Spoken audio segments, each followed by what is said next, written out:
Carolyn Williams, and today I'm talking all about Tom Brady's diet.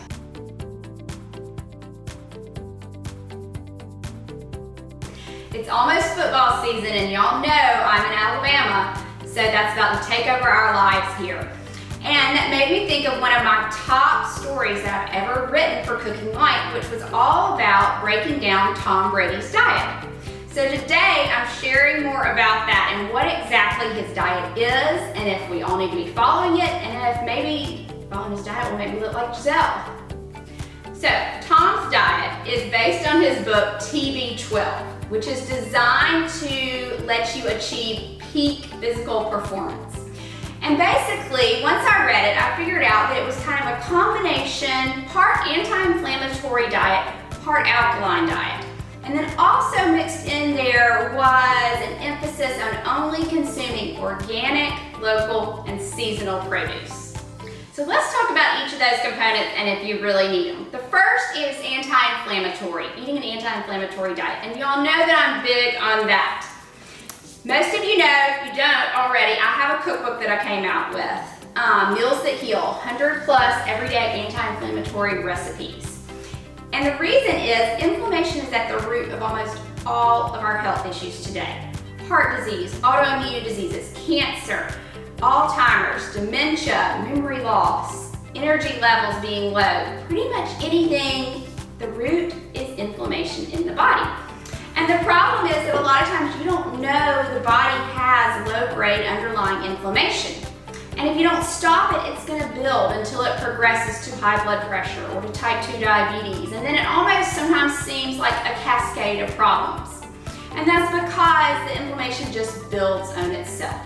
I kind of tell people, think of inflammation, a little low-grade inflammation in the body is kind of like a cut on your finger, where you're just hypersensitive because of that cut. Everything that comes in contact with it just irritates it or bothers you a little more. That's kind of like low-grade inflammation in the body. So if you've got a little, then it's very easy for that inflammation to escalate even further when you come in contact with irritants or things that increase inflammation. So I'm all about his anti-inflammatory approach, and some of the key ways to reduce inflammation in the body is to eat a more whole foods diet. Doesn't mean you have to cook everything from scratch, but choosing foods, whole foods, and then foods that are pretty close to how they were grown or their natural state. If you buy something in a box or a jar, look at the ingredient list. Does it have what you would expect it to have if you made that pasta sauce at home? If not, look for another one.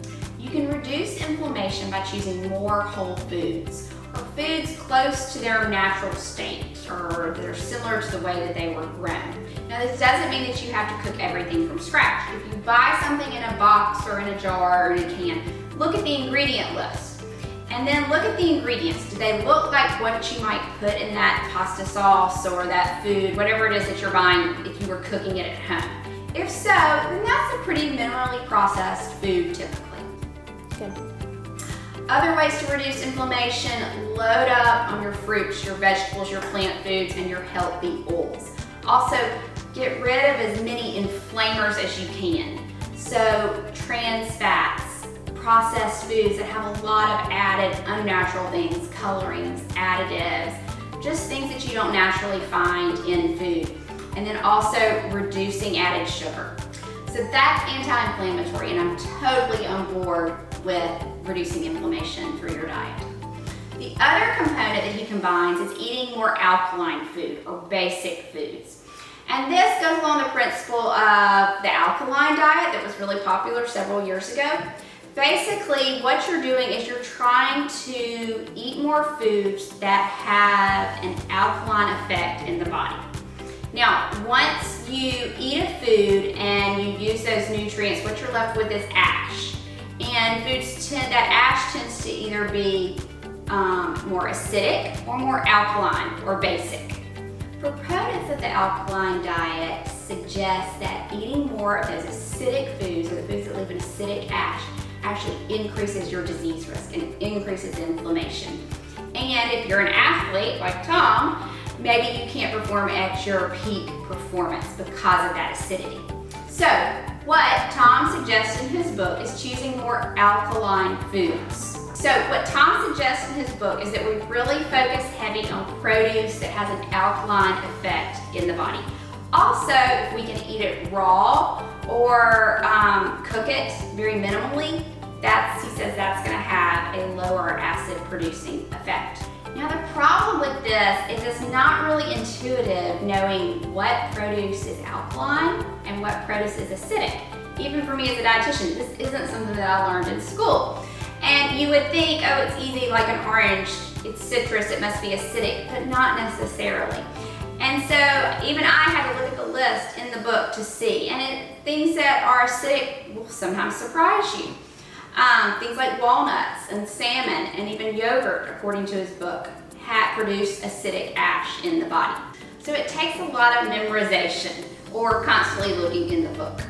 The other problem with the alkaline diet is there's just not a ton of science to back up the claims that an acidic producing diet puts you at greater risk for diseases or even cancer. Your body is highly designed to manage your pH in your body. Your blood pH never changes. It stays right around 7.4. The foods that you eat don't affect that. Your body controls the acid and the base balance through your kidneys.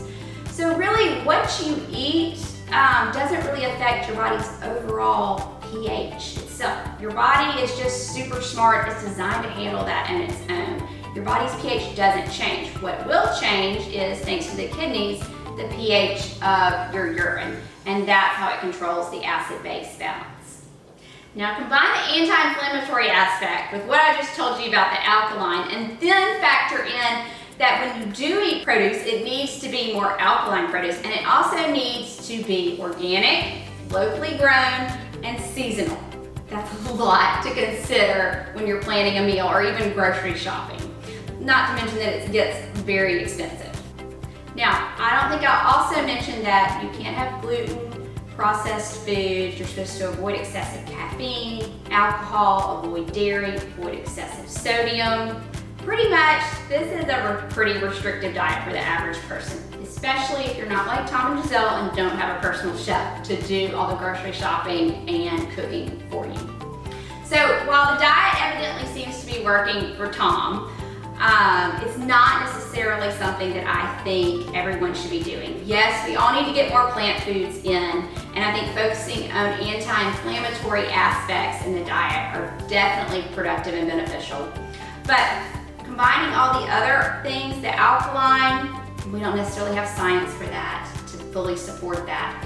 And then yes, local, seasonal, and organic is great, but if you can't do that, don't sweat it. The key is getting in more of those plant foods. Unless you're a pro athlete or a supermodel, I say skip the Tom Brady diet. To make sure you don't miss any of my videos, subscribe to my YouTube channel and turn on post notifications in Instagram. I'm Carolyn Williams. Thanks for watching.